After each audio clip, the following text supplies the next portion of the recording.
Hello, ladies and gentlemen. Welcome to Tennis Weekly with Joel, Kim, and Chris. On today's French Open round four catch up, Swiatek survives Rybakina onslaught. Draper undone by Bublik brilliance. And French wildcard Lois Boisson stuns Jessica Pegula to make the quarterfinals.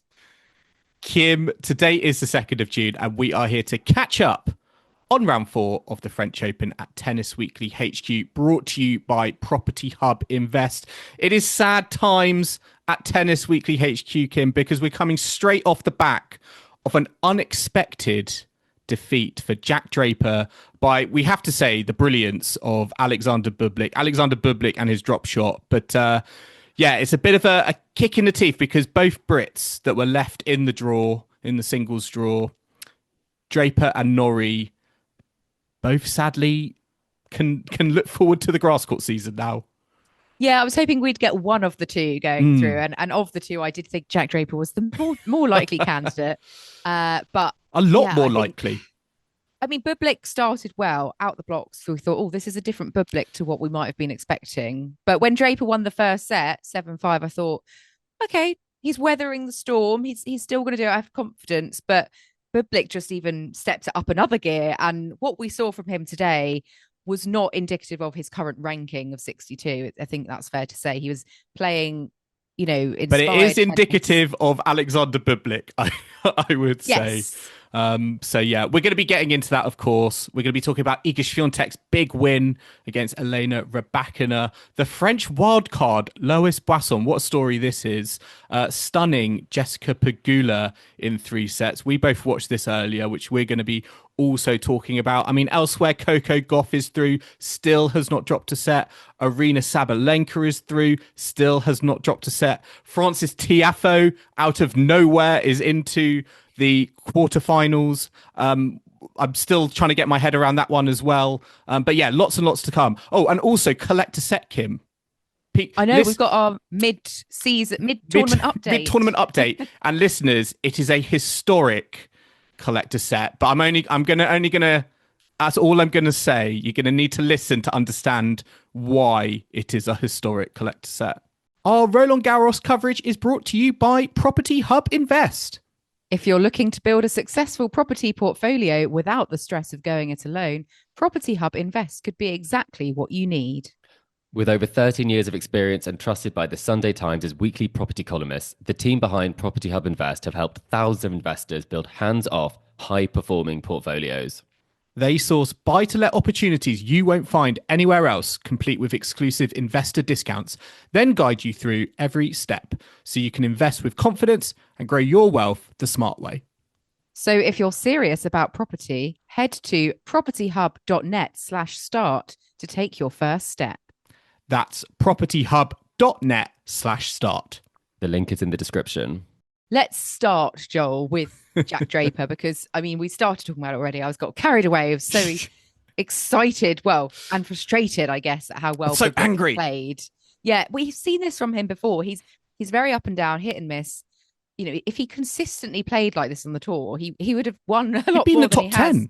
Yeah, but he will sometimes throw in a week or a match of his life like today and, get that big win and do his things. And, the crowd were loving it, I have to say. It was an entertaining match, and just sad that Jack Draper was the opposition today, really, because Bublik just seemed on a bit of a rampage and a charge. And, he's the one coming through to the quarterfinal, and Draper, disappointment, because I think he would have been, having come through Fonseca in straights and, getting a few wins under his belt at a tournament that he'd never won at before, I think he would have felt quietly confident today. But yeah, Bublik just taking him by surprise. You just sort of felt like Bublik had his kind of match of his life against de Minaur, the 9th seed, when he went 2 sets down and won it in 5. So I think that's what maybe makes this match a bit of a surprise. Having said that, though, I think Bublik has gone a little bit under the radar in terms of the clay season, because a lot of his victories, he's been pulling out victories, but they've been happening on the challenger circuit. And I was reading that he has won 15 matches on the clay this season, by far many more than he's achieved in previous seasons. So he's certainly putting in performances that are winning him matches. And his just ability. I think it's so it's so unpredictable. I think that's maybe what is so hard to face against him. And he really disrupted kind of Jack Draper's flow, particularly with his drop shot. I mean, his drop shot was just a thing of beauty. It just kind of consistently landed where he wanted it to land, and it just showed no sign really of breaking down. And even though after that kind of first set, which Jack Draper had won, I was sort of expecting, and maybe a lot of our listeners were expecting, we were thinking, Bublik's going to go walkabout now. His concentration is going to go away. But actually, he raised his level. He changed his game plan, and Draper didn't really have an answer to it. Yeah, we were wondering, weren't we, how long that spell would last? Because often, players can't keep that performance up, and the ebbs and flows and momentum shifts of a match. But in this case, he kind of went from strength to strength, and Draper just couldn't do enough to try and level it up, or to get that fourth set and bring it into a fifth, which would have been really fun. I would have loved to have seen what Draper could have done in that fifth, but it's not to be. It's not Draper's day. Not Britain's day. It sort of felt like with Draper that his kind of response to Bublik upping his levels was to try and hit bigger and try and hit Bublik off the court, and it just sort of resulted in him overplaying. I think we saw quite a few forehands go kind of long. It felt like he didn't really maybe have an answer to what Bublik was doing. So if I was in the kind of the Draper camp, maybe he needs to work on kind of what is that plan B. I mean, for all the versatility, I think we think about Jack Draper's game and how excited we are, for the performances that Draper can put in. I think maybe that it shows that he needs to be able to kind of react more to kind of situations, because I do think maybe particularly in sets 2 and 3, he was a little bit too passive at times and was just enabling Bublik to get on top of the majority of the rallies. Yeah, but that's a big learning point. That's something he can hold on to and take away and think, okay, should I be presented with this situation again? What can I do differently?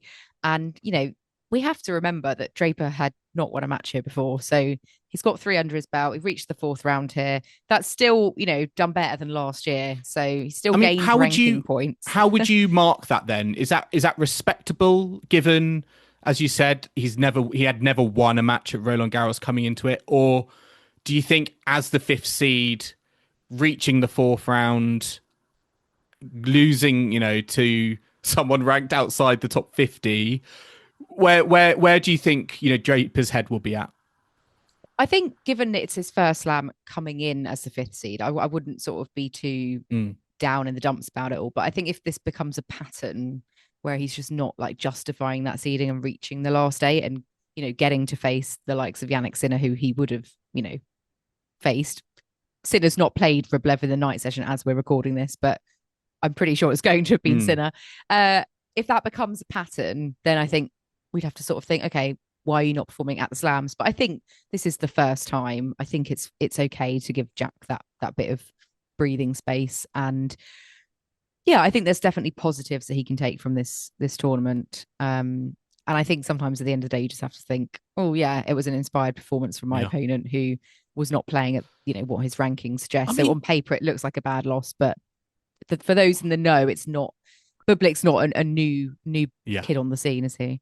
No, I mean he is he's a new kid on the scene at quarterfinals, at a Grand Slam. But I think a lot of people in tennis will see this as kind of a reminder of his talent. He's been one of these players, I think, for so long that we know that he's an incredibly talented player, but has just is not able, or has not been able to, or maybe has lacked the maturity to kind of get kind of big results, particularly in best of 5 when it's a longer format.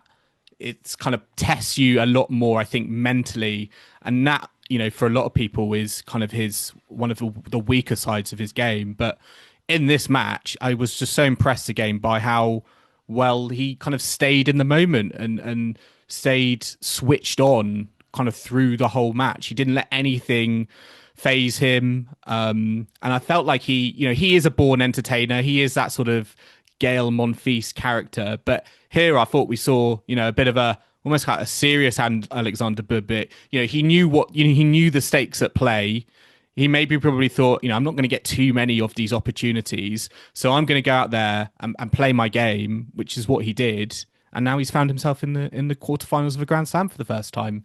In the singles, because he actually, I believe, won the doubles at the French Open a few years ago. So in the singles, yeah, his first ever singles Grand Slam at a Grand Slam. I know listeners normally kind of call me out on that sort of stuff, because he has got good doubles results, but it's the singles where, as I said, like he's a player who, on his day, could push top 10. I think. Going to play devil's advocate then. We see this sort of performance from people, and then the next round they just cannot keep going. He is likely to face Jannik Sinner in the next round, so fair enough. That's a very difficult ask, even on the best of days. Do you think he can bring this level of performance again? Can he keep going, or do you think what we saw today is going to fade out at some point? What do you reckon? I think Sinner will. Let's assume. Let's assume we don't know. We don't know the Sinner Rublev result. But if Sinner does kind of come through, I think his guard will be up more, given the results Bublik has put in against Draper and against Alex de Minaur. But at the same time, I think Sinner and his camp, they will know how to play Alexander Bublik. I think the aim will be to kind of frustrate him. I think, and not let him kind of get into these sorts of patterns. And whether that is, for Sinner, I don't know, playing for the drop shot more, moving Bublik around. It will be interesting to see. But I still think Sinner probably has the edge. And there is always that sort of follow-up that, can you do it again? But who knows? Bublik is so unpredictable. This is what I think why so many people are attracted to following him as a player, that he could just as easily come out and play lights out tennis. And I was actually talking to a friend the other day about him, and he said that Bublik is at his most dangerous when he is kind of like 2 sets down or doesn't have anything to motivate it, or in those lost cause situations. So regardless of where you find him, I think you've always got to count him as a threat. He's got nothing to lose against Sinner, assuming it will be Sinner. And, can Could make Bublik him more dangerous. Strike twice? It could well do. Let's see. We don't want to knock him till he's tried it. And that would be a real turn up for the books if he went and backed up today with a win over the world number one. One player, though, as well for Great Britain, though we won't be seeing in the quarterfinals, is Cam Norrie. He did have a difficult ask facing Novak Djokovic in his fourth round. And, he came close in Geneva, getting a set before Roland Garros, but today just didn't seem to get any real momentum. Wasn't close, really. It was, 3 comfortable sets, 2-3 and 2 for Novak Djokovic. I think that the sort of best bit I saw was Cam was sort of close to breaking in the second set, and, a couple of juices. And I just, I thought if he can get on something here or sneak the second set or something, just keep holding, sneak it. But it just was not going his way. Djokovic too good. But Norrie, I think, overall should be very pleased with his Roland Garros reaching the fourth round. It's a solid performance from him. Solid performance, good for his ranking. I think we'll be disappointed based on what happened in Geneva, particularly with his serve. He was serving at 60%, first serves in, but he was only winning 46. He was only winning 46%. So I think, Djokovic was. It's just a nice play style, I think, for Djokovic, to come up against. It's not too fast. It's a little bit predictable, I think, at times. And it really did play into Djokovic's hand, who, I wouldn't necessarily have said has faced the toughest of caliber of opponents so far, in his run. But certainly, given all the Grand Slams he has won, you can't never count him out, given he's now in another quarterfinal. Another one, I know, and I And he's have got to say, 100. He's got 100 singles match wins at Roland Garros. So he's reached a century on them alone, which is an incredible achievement. I think what's more kind of crazy, Kim, is he's won all those matches and he's still only got what I think 3 French Opens to show for it. well, a certain Rafa Nadal had something to say about that, I think. I mean, it's amazing, isn't it? Djokovic keeps breaking stats left, right, and centre, even in a year where he's not been at his best. But here he seems to be coming into something, and he's not lost a match in quite a while now, Joel. And I really have a feeling about him. I do. And do you not think he's undercooked for someone like Sasha Zverev coming up next?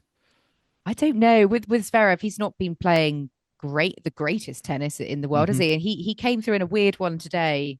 He was a set and 3-love up against Talon Griegspoor when Griegspoor retired.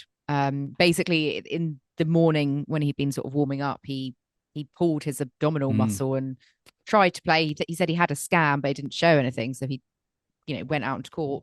But after kind of a set or so, he just knew he wasn't able to continue. So very unfortunate for Talon Griegspoor, who came close to beating Zverev this time last year. He would have been hoping to have another crack at him. Yeah, went 3-love up to start the match off. So, Zverev got maybe a bit lucky with this one. So it's hard to gauge how much form Zverev's really got. And I don't know. I can see Djokovic beating him. I can. I mean, both players. It's really hard to know. I think where their tennis is at in Roland Garros based on the level of opponents they've faced. Kind of. I think, in the tournament, I mean, looking at Zverev's run as well, I mean, yes, Lerner Tien, first round, potential banana skim, straight sets, Jesper de Jong, Kaboli, and then, as I say, retirement from Griegspoor. That is very, very kind, I think, for the number 3 seed. So I think there is a case to say that it's 2 players where it's quite hard to tell where both of their levels of tennis are at. And are they near what it needs to be, to win a Grand Slam title? But certainly they're 2 players who've been so consistent at Roland Garros over the years. It's a big opportunity for both of them. I think it makes it all the more interesting because we just don't know what to expect. And I think that curiosity is more compelling for me than if they'd faced, I don't know, 3 years ago, for example. I can see it going 5. It could be a real cracker. Yeah. And I think also you got to add as well that Djokovic, if you look at some of the recent defeats that he has suffered on the tour, they have been to big servers where he has been struggling on return. So if Zverev does bring his A serve, his A game, then that I think is going to be a big thing in favor of him to potentially get a result. So I think looking at the Zverev serve, the Djokovic return is going to be 2 big factors in deciding the outcome of that match. Yeah, I think with Zverev, his serve can be dynamite at times. So it just needs to be on, doesn't it, for him to sort of go on that deep run anywhere. So he'll be looking to bring that, and Djokovic will be looking to be the returner of old that we know so well. But yeah, very curious to see how that one goes. And well, we also still to come. We've alluded to it. They're kicking off right now, actually, as we're recording. Jannik Sinner, Andre Rublev. Rublev didn't even play his 3rd round because Fils, pulled out. So he'll perhaps be a bit rusty or very, very fresh. It can go either way. Sinner leads their head-to-head 6-3. Any chance of Rublev getting an upset tonight, Joel? It's hard to. I mean, I'm just glad Rublev is here. To be honest, I think that's my. I think that's just my mindset as a fan, but I think that's probably indicative of how Rublev sadly has been playing. He's been dropping down the rankings. Again, has probably got a bit of luck here not facing Fils, because that would have been quite a physical battle between the 2 if that had happened, if they were both fully fit on the court. So I think that's obviously a definite advantage to Rublev, but you just got to feel that Sinner's playing the better tennis at the moment. It's a familiar matchup, and Rublev wasn't beating Sinner when he was at the peak of his game, when he was in kind of top form. So I'm not really feeling at the moment that Rublev could spring a surprise. Yeah, I'm of the same understanding as you, Joe. I do think it could be quite a one-sided encounter, which is a bit of a shame for the night session. But we'll see if Rublev can bring a bit of fun to it. Let's talk about the ladies' results from today, though, because for me, my highlight of the day, really, in terms of what I saw on court, was Lois Boisson, the French wildcard, knocking out world number 3 Jessica Pegula in 3 sets, coming from a set down as well on Philippe Chatrier. This is her first ever Grand Slam, and she's made it through to the quarterfinals at her home slam. That really doesn't happen very often for a French player with the fear of the crowd and all the pressure. But she seems to be, chilled as anything coming through and reaching the last day. I mean, what a story. I think definitely the standout kind of storyline of the fortnight in terms of kind of tennis dreams coming true. It's Emma Raducanu-esque at the US Open. Ooh, I would say. Yeah. But this was a fantastic performance. I mean, we just don't expect these sorts of stories to happen. I mean, world number 361, local wildcard, never faced a player outside the top 50. Sorry, inside the top 50, let alone inside the top 10. First time it happens. This was an incredible result. And you could really feel the tension, I think, in that third set. I mean, was it 4-all with those? It was like 8 deuces. Yeah. And you could tell both players were tight.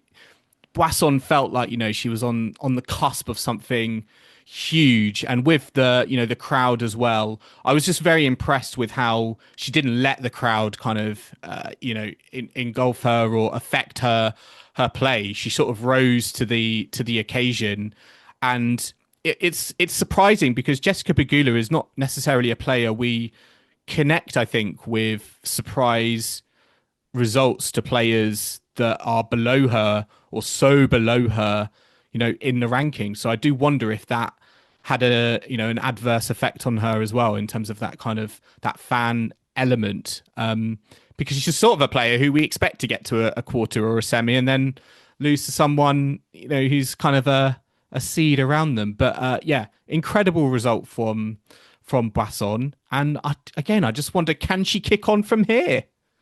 Well, she's got Mirra Andreeva next, so she'll who's probably in a bit more form than JPEG, and it's tricky, isn't it? Because you sort of think, well, she's already beaten the world number 3, Boisson has, so why not beat Andreeva, who was the 6th seed here? It's just the manner of it, I think. She's only played 2 tour level matches before this fortnight, and one of those was against Harriet Dart, who obviously had that, infamous the smelly girl smell. Yeah. So unfortunately, a lot of people had heard of Lois Boisson because of that. And I think it's almost ironic now that she's obviously making a name for herself and her tennis. And I think Harriet Dart will be even more ashamed maybe that she made that comment in hindsight. What I find quite funny about that whole episode was afterwards, Boisson was like, "Oh, I need a sponsor, Dove. Please sponsor me." And I'm sure Dove are probably kicking themselves right now because she's into the quarterfinals. What great publicity that would have been. But very kind of bizarre sort of entrance, I guess, into particularly for British fans. But she's really kind of kicked on from then and made Harriet Dart, let's be honest, made Harriet Dart look even more silly than she was with that exchange when she began. So hopefully a lesson learned for her. But it's incredible. I think the only thing I'd add is Boisson. I think also, last year she ruptured her ACL. Mm-hmm. She was on the rise up the rankings. I think she was around like the 100 mark. So again, to come back from that, not much tennis. I think she was planning the French Open last year to be her kind of her maiden voyage at this level, but sadly because of injury wasn't able to happen. So it must feel all the sweeter now given the results that she's had, and she will be kind of full of confidence. I think there must be such an energy, and you think about Caroline Garcia as well retiring or coming to the end of her career very soon. And who knows, is Lois Boisson kind of the next rising star? She's only 22 years of old, 22 years old. So, after this tournament is said and done, it'll be interesting to see if she can continue and kick on and rise further up the rankings. Yeah, is this a flash in the pan fortnight for her, or is she a genuine, prospect for French tennis? Hopefully the latter. I just hope Andy Murray doesn't go anywhere near Twitter and put a curse on her. So stay away, Andy. But yeah, it got all the elements of that kind of fairy tale story with the injury and having to wait a year and obviously the Harriet Dart bit as well, perhaps. But yeah, it's all the best of luck to her as she goes on. Mirra Andreeva next, who is last year's semi-finalist here, beat Kasatkina in straight sets today. Quite difficult at times, I think, parts of that match, but she came through and, Lois Boisson's going to have the French crowd fully behind her. Will she be able to get another scalp and make the semis? We have seen rogue semi-finalists here before, Joel.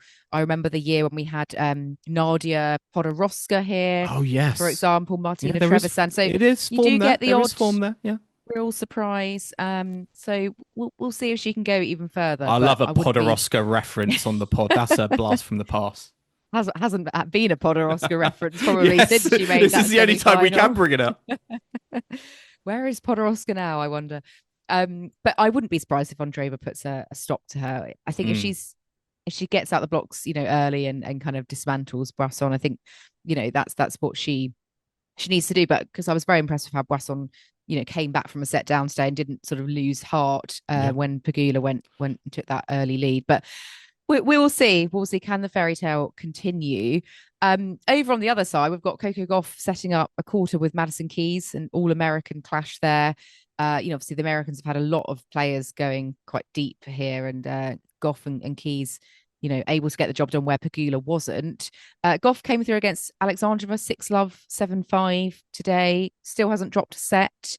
How impressed were you with Coco today against Alexandrova, Joel? Yeah, I was impressed with how she started. I think Alexandrova was very slow. I don't know if there were any kind of nerves there, because in our last episode, Chris was sort of having this potentially on upset alert, because Alexandrova has been playing well this season. Has had a decent kind of clay swing. But yeah, Coco Gauff just lights out very quick. And then in that second set, when Alexandrova was finally getting into her swing, into her game, Coco Gauff, again, I was impressed with how she was able to keep a lid on things. She wasn't able to maintain that level. I think we saw in that first set. There were a few more errors, particularly, on her serve. And I think her forehand was breaking down a touch more. But the fact that she was able to get it done in straights against a charging opponent, I think was very impressive.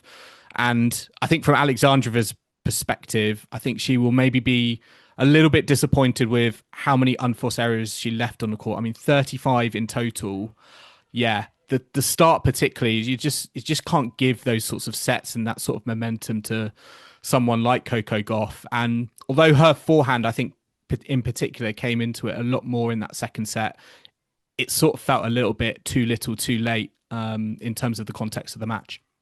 Yeah, and as you said, she will face Madison Keys next, who beat fellow American Hailey Baptiste, who had reached the fourth round of a slam for the very first time. That was 6-3, 7-5 to Keys. So, Keys has not lost a match yet at a Grand Slam this year.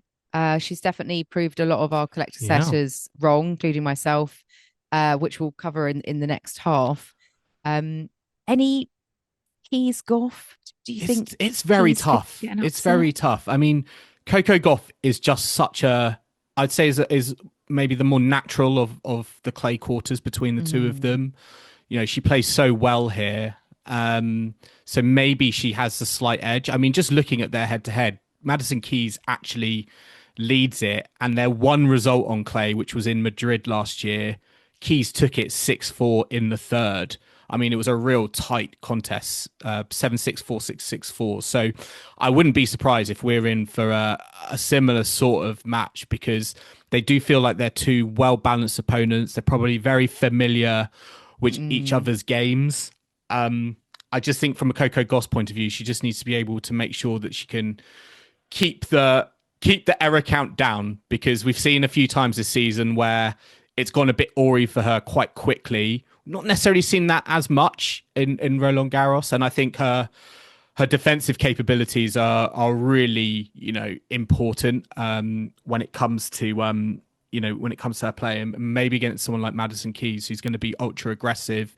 It's just about staying in the point, making sure Madison Keys hits one more ball, because the more balls you ask Madison Keys to hit, you're hoping that the more likely is she's going to start making some errors.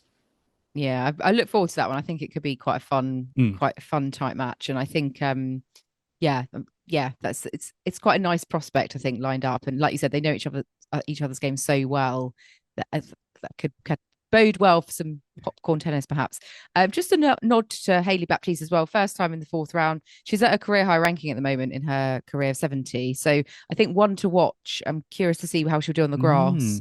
But she had some couple of good wins here and respectable scoreline against Madison Keys. So I think, one to keep an eye on, sort of a bit of a mini breakout tournament here at the French Open for her. And that does bring us to a close for today's action. Obviously, Jannik Sinner is just getting underway with Rublev, and we'll be back after a quick break to discuss all of the action from day 8 from Roland Garros, including Iga Swiatek winning a titanic tussle against Elena Rybakina, Carlos Alcaraz winning through against Ben Shelton, and we'll be looking ahead to the first day of quarterfinals action tomorrow as well. So do not go anywhere. Welcome back to the Tennis Weekly podcast, brought to you by Property Hub Invest. And it's time now to look back on day 8 of the tournament. But before we do have our mid-tournament collect a set update to bring you. And I think it's fair to say it's quite a historic collector set, Joel, but not necessarily for the right reasons. It has not gone well for us. It has not gone well for the Tennis Weekly community. I was totting up everyone's predictions yesterday. Thank you for everyone who has participated. But I will caveat, first of all, the only player to have gone out so far is Casper Ruud. But we do not have one single correct green result. It is just a sea of red at the moment. And I'm hoping the second week will bring more positive scorelines. We all had more faith in Casper Ruud than what actually transpired. A lot of quarterfinals for him, yes. And everyone's got him wrong. And I think from the Tennis Weekly, you've got 3 wrong. Chris has got 4 wrong. I'm on 2 wrong. So I'm currently winning out of us 3, which is based on the number. Based on the number that we have wrong, yes. Intriguingly, actually, although many people put their faith in Casper Ruud, not as many people put their faith in Madison Keys. The majority of people also in the red there. So yeah, that could be what clinches it for someone. But we unfortunately cannot give any shout outs because no one is really in the lead, let's say. Yeah, it is quite hard to work it out at the moment. So yeah, keep engaged, keep focusing, and we'll see in a week's time who will be winning. But yeah, I mean, I have to say I'm ashamed I had Keys as going out in the first round. She's very much proven me wrong. So which I'm pleased for her. She's maintained her 100% slam performance of 2025 at the moment. And we'll be getting on to her next match and having a look ahead to that soon. But let's have a look at what happened in day 8, because let's start with Iga Swiatek, because this was the match that we kind of earmarking for the day. Swiatek against Rybakina. Rybakina coming in as a bit of a form player, having won tournament prior to coming in here.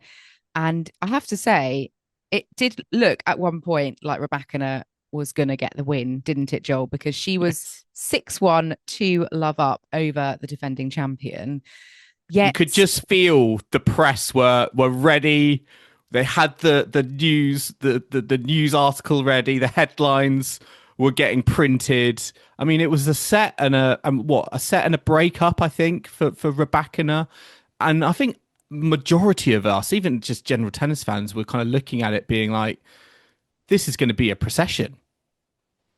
Yeah, but once again, Swiatek proving why she's such a master of these courts and why she's come through battles like this, for example, that Naomi Osaka match from last year being a classic example, this was another match. She was able to turn around and come through 7-5 in the third set.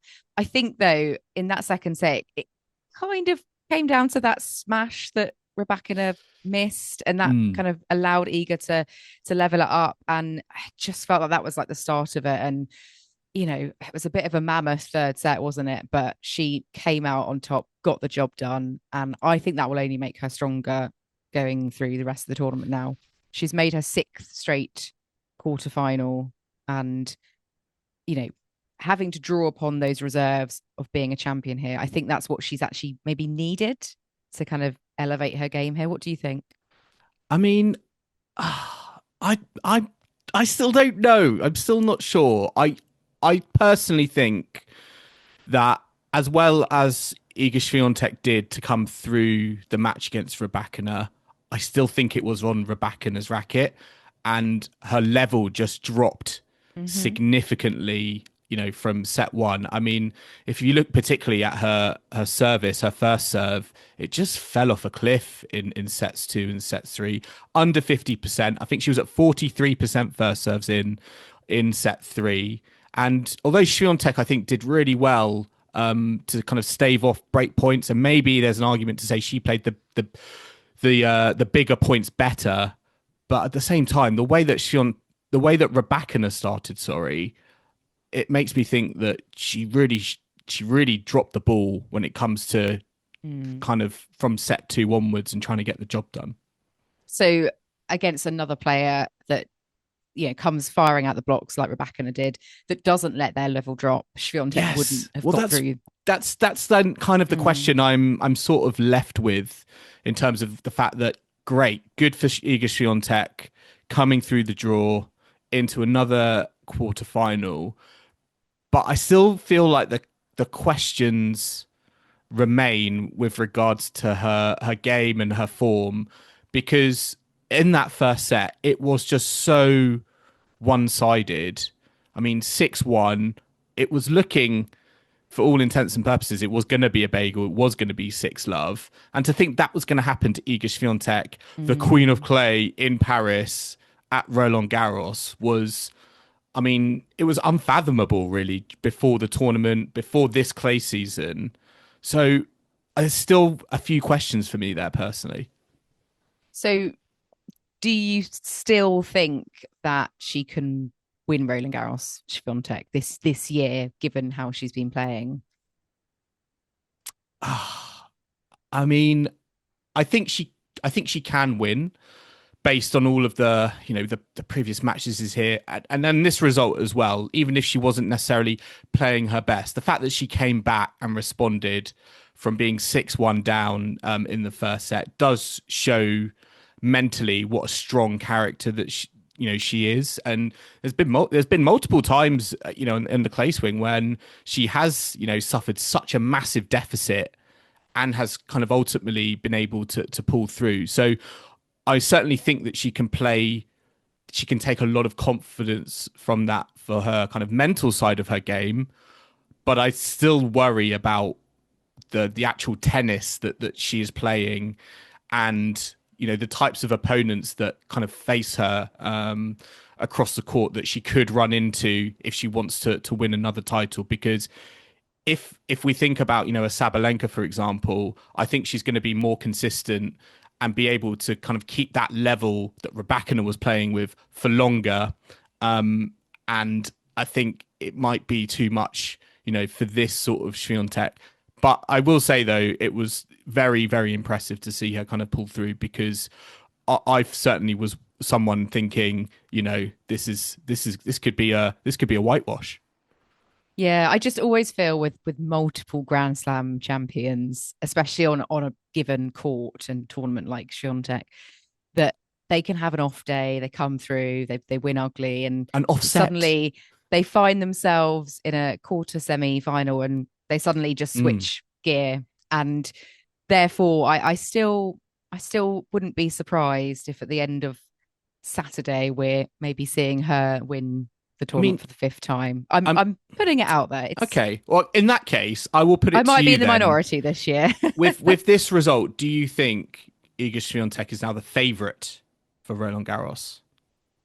It's difficult, isn't it? She's a 4-time champion. Maybe not the favourite given on current form, but I would say to you, out of everyone else left in the draw, we've seen them throw in a bad day at the office, and we've seen Swiatek throw in an amazing day at the office. So if those two factors combine, then Swiatek wins the tournament. Is she second favourite?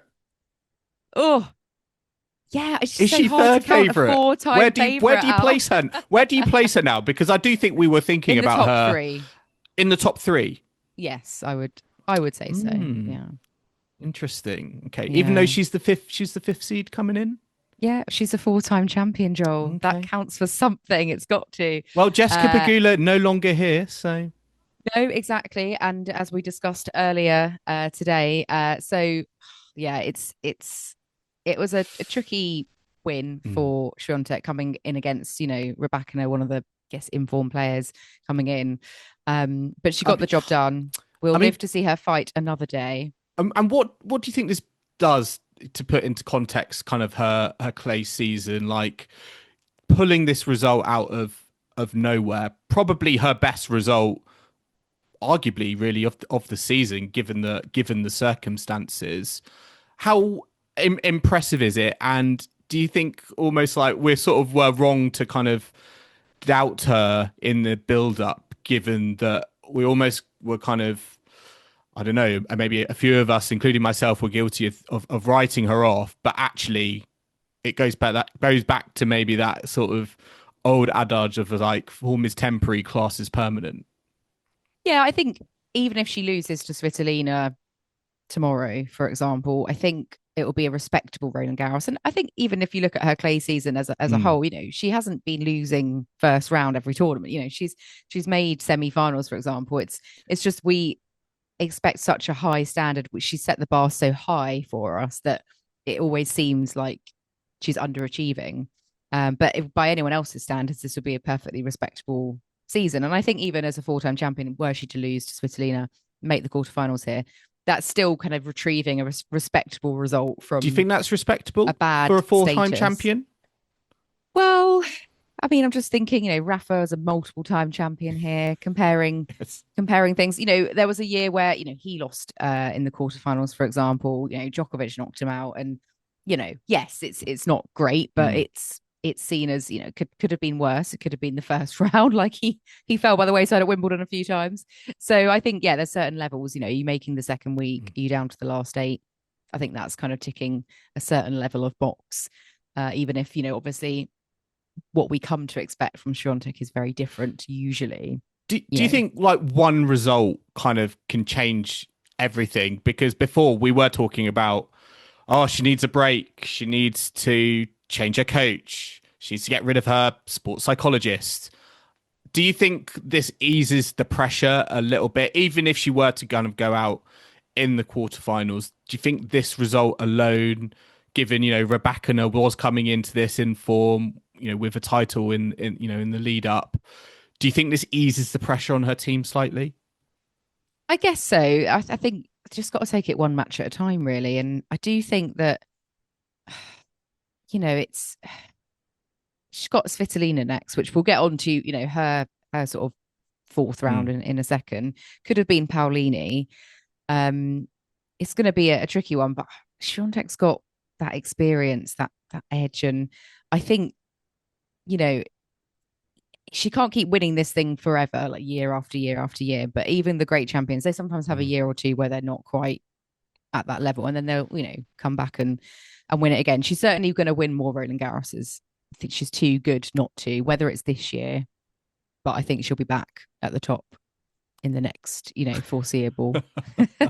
Yeah, I think I'm not writing her off just yet, Joel. Yeah. It does make me. I mean, before we move on, it does make me think about the Rafa Nadal records and his consistency, and thinking, we were kind of talking about Swiatek in terms of being almost like this female equivalent to Rafa, and it really does show, I mean, Swiatek having a blip in form, it puts into context just how incredible those records from Rafa are in terms of the number of victories that he's had in Paris, and it's nothing to be sniffed at if you're Iga Swiatek with what she's got at the moment. But it just shows that there's still such a long way to go, I guess, in terms of those comparisons to be kind of truly justified.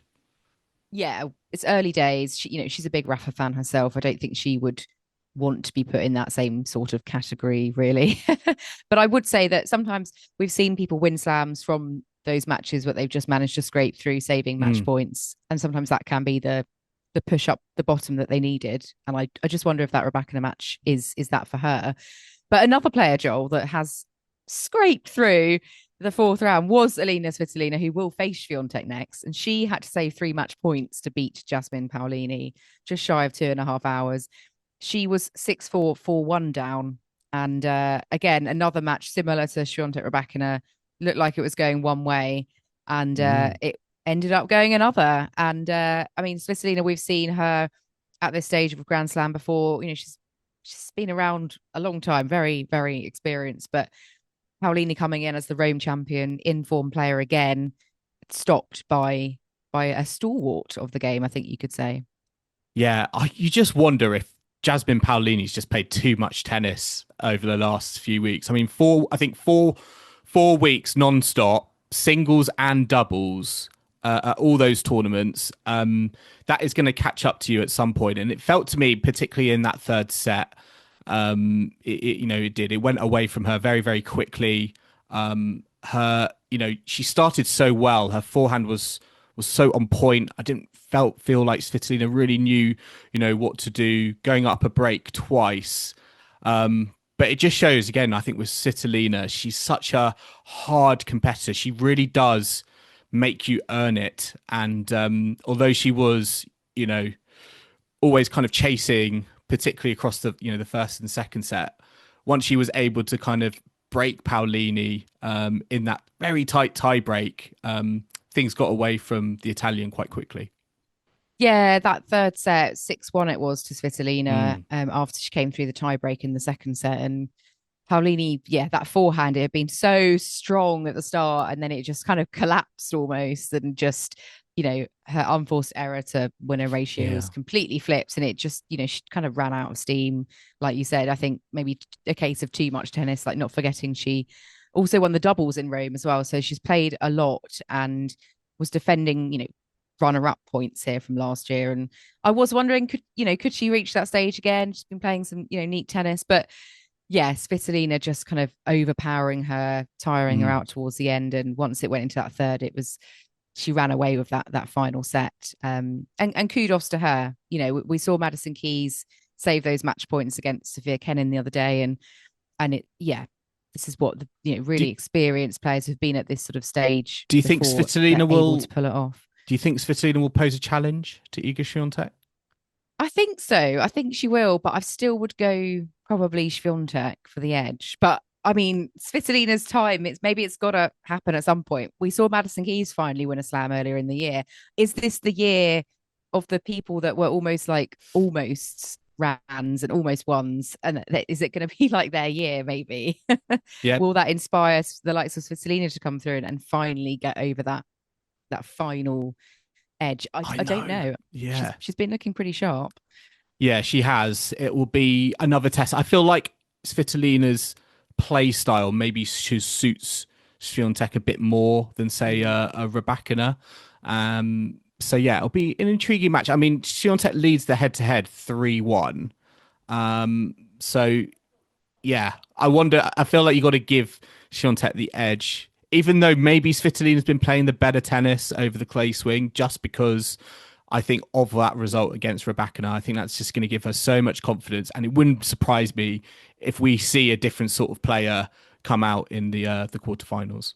Yes. Well, we also have a rematch that's been set up between Aryna Sabalenka and Qinwen Zheng in the other quarterfinal on this side. Sabalenka coming through in straight sets over Amanda Anisimova, and Qinwen Zheng needing 3 sets to come past Samsonova. who was the 19th seed. But they do play again after Zheng very recently beat Sabalenka in the Rome quarterfinals. So this one, yeah, very intriguing. Will the Olympic champion be able to continue her run, or will Sabalenka, be able to get that revenge from Rome? Yeah. Zheng's the Olympic champion as well. Yeah, in Paris last year. So she has fond memories, but you still got to back Sabalenka.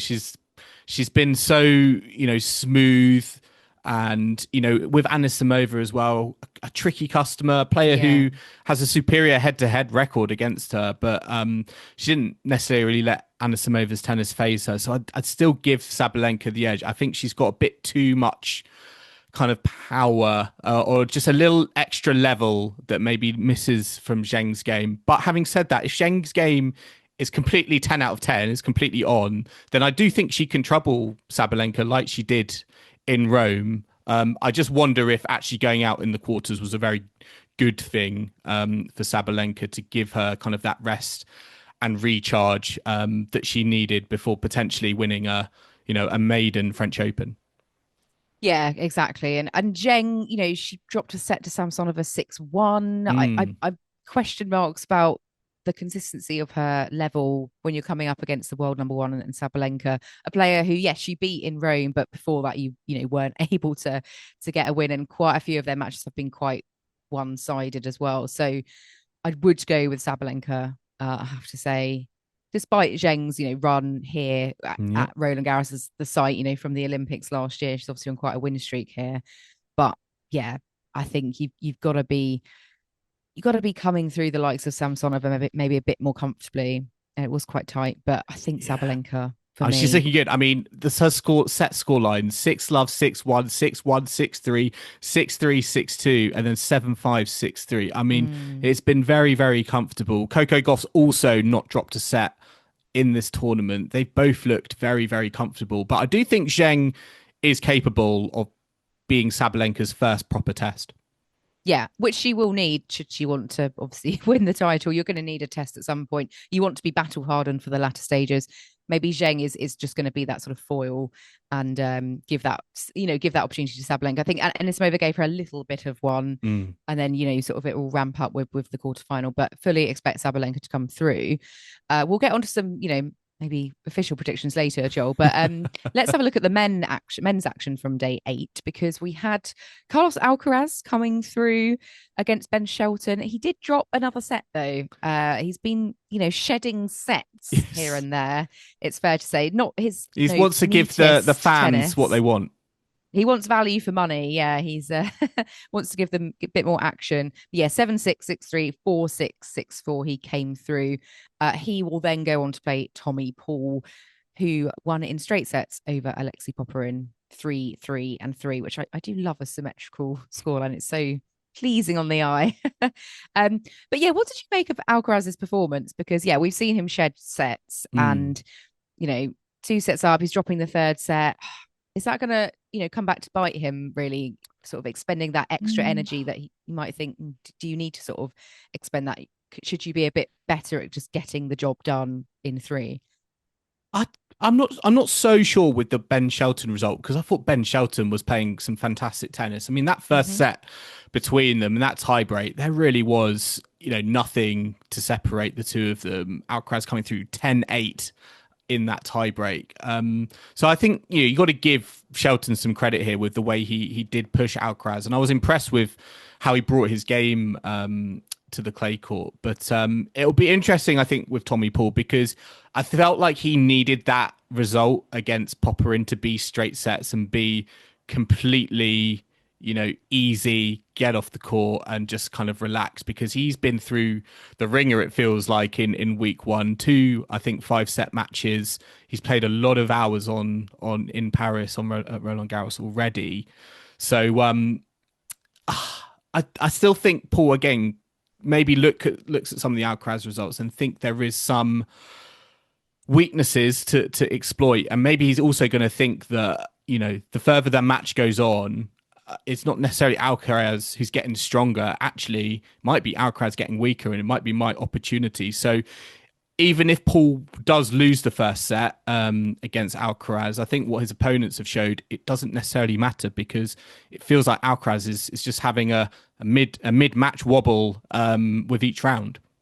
Yeah, he just wants a little tea break, really. And then he sort of puts his game face back on and gets the job done in the end. I mean, there was a nice bit, I have to say, with Alcaraz in the Shelton match, where he actually called himself out for breaking the rules, which we don't see very often. Normally, it's almost the reverse, players trying to pretend they didn't mess up. But he basically, in the second set, Carlos Alcaraz sort of flung his racket out. So the strings made contact with the ball. The ball went back over.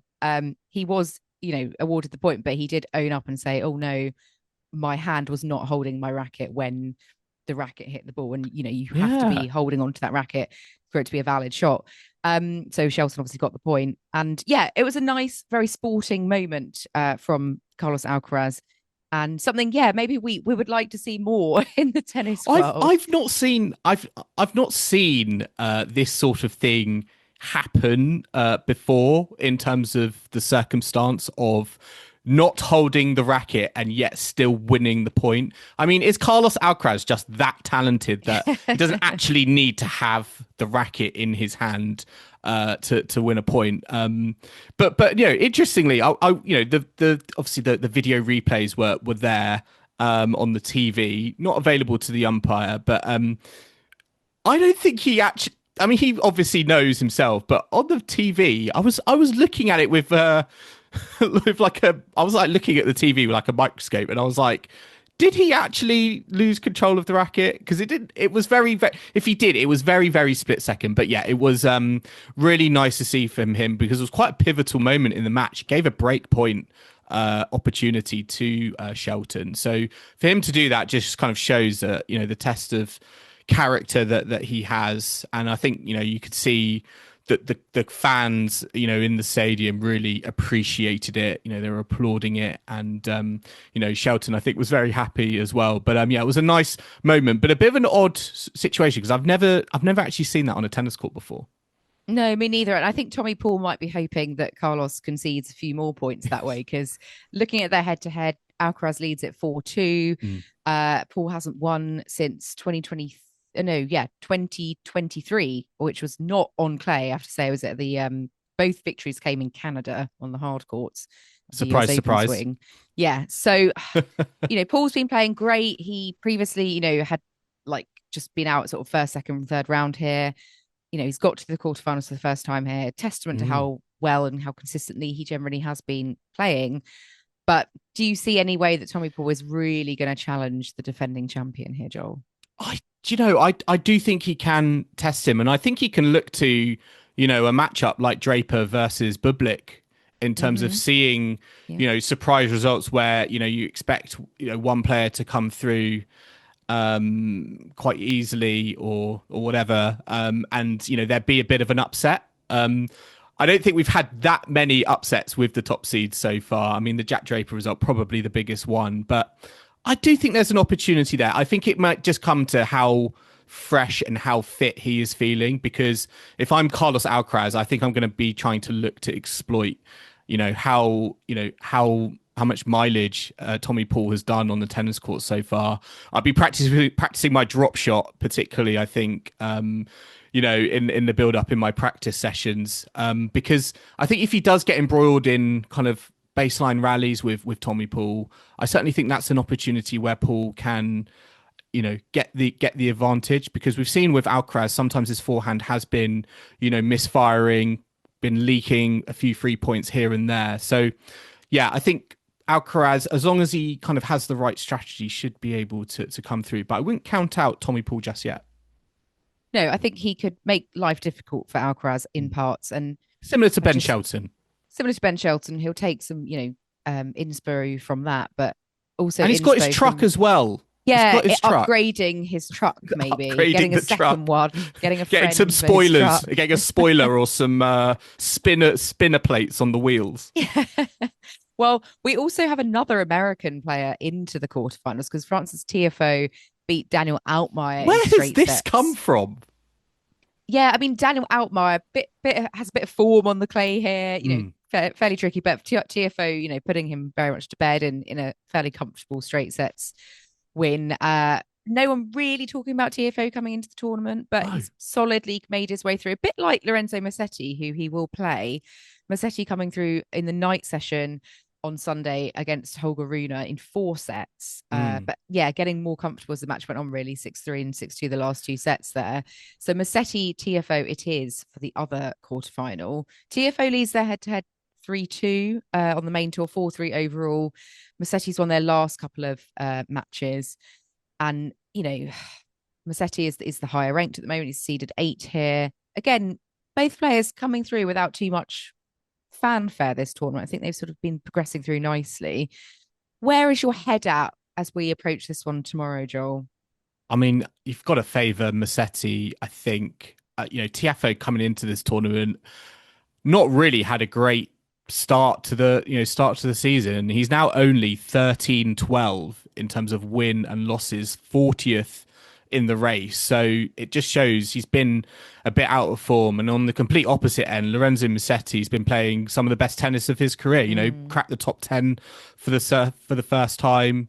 Nice win against Holger Rune, in the previous round. So I certainly think it's with Musetti, but Tiafoe, he hasn't got much to lose, really. No one was really expecting him to be in this position. He's been given he's had quite a nice draw.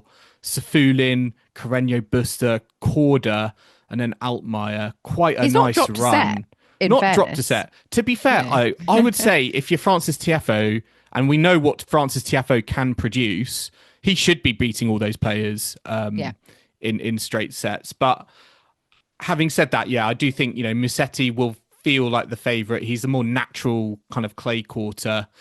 You just sort of wonder if Tiafoe, can he bring in the crowd a bit more? Was that going to energise him?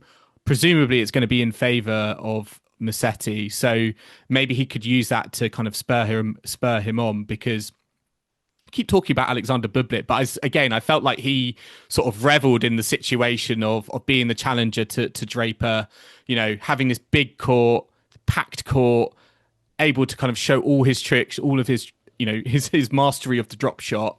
And I think Tiafoe could look again to that and think, this is a big opportunity for me. I've not had a great season so far, but lots of ranking points, available with a winnable quarterfinal berth. Yeah, he's got nothing to lose, like coming in, shocking run of form really this year. So why not just go for it? Enjoy the moment, the experience, the crowd, and just go for it, because everyone's going to be expecting the other guy to win generally. So I think, that's probably where we see Tiafoe playing maybe his most loose and his free, and that's where he's actually more dangerous. So I'm quite intrigued. I hope it's a fun one. I think it will be quite entertaining. And let's have a look now, Joel, at tomorrow's lineup, because we do have on Philippe Chatrier the sort of 4 earmarked quarterfinals that we've sort of previewed already. So I'm going to come to you with your set prediction. So who's winning and the number of sets, please. Oh, okay. Before we finish. Been looking forward to this. Yeah. So first up is Sabalenka against Zheng. What are you going for? I'm going to go Sabalenka in 3. Oh, okay. I'm going Sabalenka in 2, but I think 7-5, 6-4 kind of vibes. What about Svitolina Swiatek, which follows? I think this is a better matchup for Swiatek, and off the back of the Rybakina result, I'm going to go Swiatek in 3. Yeah, I'm going Swiatek in 3 as well, I have to say. I think Svitolina could win the first, but I think Swiatek will do enough to come through again. And then we go on to the men's quarters. Musetti Tiafoe.